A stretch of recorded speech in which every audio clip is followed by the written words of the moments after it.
Все изделия сельскохозяйственного назначения, фермерские продукты первой свежести, обувь, одежда и другие промышленные товары. История нашего города помнит, когда за всеми покупками сибайцы массово стекались на воскресный рынок. Традицию, продиктованную соображениями удобства купить все в одном месте, постепенно вытеснило повсеместное развитие розничной торговли. В современном мире не обязательно дождаться конца недели, чтобы купить товары первой необходимости. Однако каждое воскресенье на территории рынка по-прежнему многолюдно.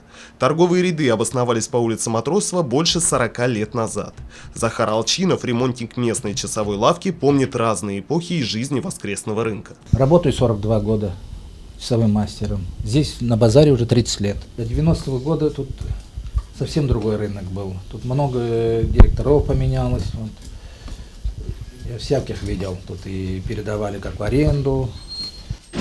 От Аструма работали люди. Сейчас вот уже у нас лет сколько, 6, наверное, Испраков директор. Все, тут реорганизацию сделал, все отлично.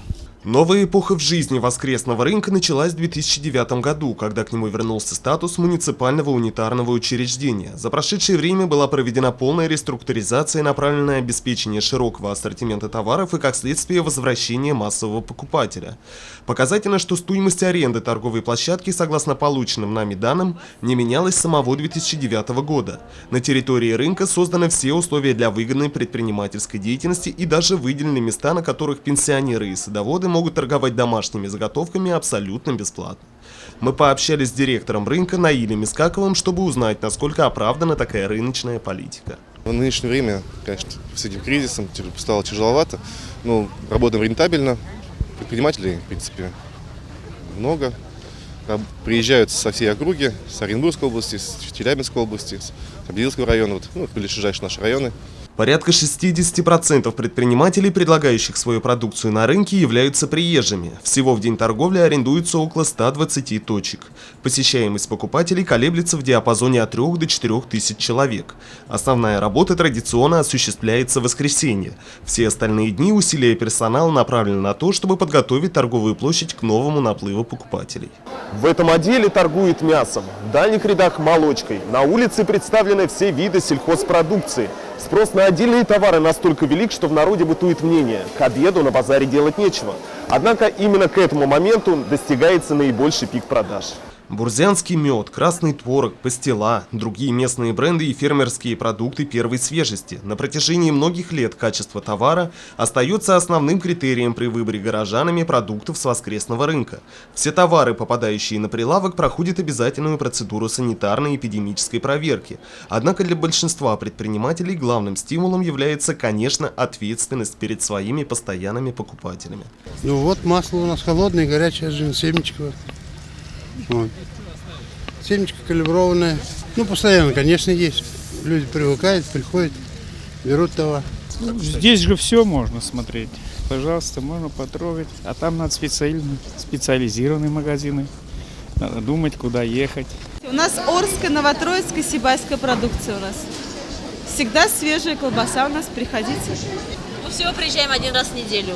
Да. Больше здесь торговых точек, которые надо стоять, мы не можем приехать. Нас устраивает, вот один раз в неделю приехали, поторговали, уехали. Мясо, конина. Сами откармливаем, сами продаем. Доводим до потребителя. Выбор очень большой. Вот, выбор большой. Мы выбираем, что нам надо. Вот. А туда пойдешь в другие, там выбору нету. Качество продукта очень хорошее. Вот. Они сами ухаживают, сами продают, как сказать, не перекупают. Это свое они продают нам. Мы занимаемся изготовлением унтов. Уже очень много лет, 28 лет. Это все ручная работа, вот эти унты. Полностью. Они изготавливаются из натурального меха, из меха собаки, из овчины, из натуральной кожи и на войлоке. Мы работаем только на заказы. Так как в Сибае очень благодарные покупатели, мы выезжаем только к вам на базар и торгуем здесь. На этой точке уже 20 лет. Наверное, 20 или 18 лет, точно не помню. Еженедельно, да? Да, каждое воскресенье приезжаем, торгуем в городе Магнитогорске. Там небольшой магазин у нас, а сюда приезжаем. Ну, я рассчитываю на людей, которые на рынок приезжают, с деревень, вот на них. в основном подходят, да, интересуются. Ждем, когда цифры нас сбивает, конечно же.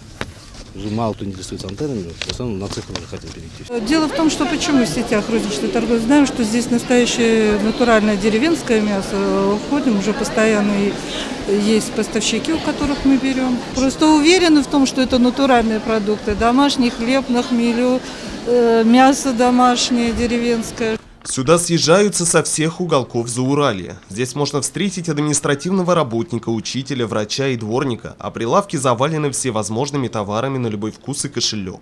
Небольшие торговые центры, ни сервисы по доставке продуктов на дом не могут заменить пестрый и шумный воскресный рынок. По доброй традиции это место для случайных и назначенных встреч, для обмена шутками и непринужденных бесед. Базарный день Сибая продолжает оставаться праздником, как для торговцев, так и для их покупателей. Ринат Музафаров, Али Кадыров, Любовь Карпова, телекомпания СТВ.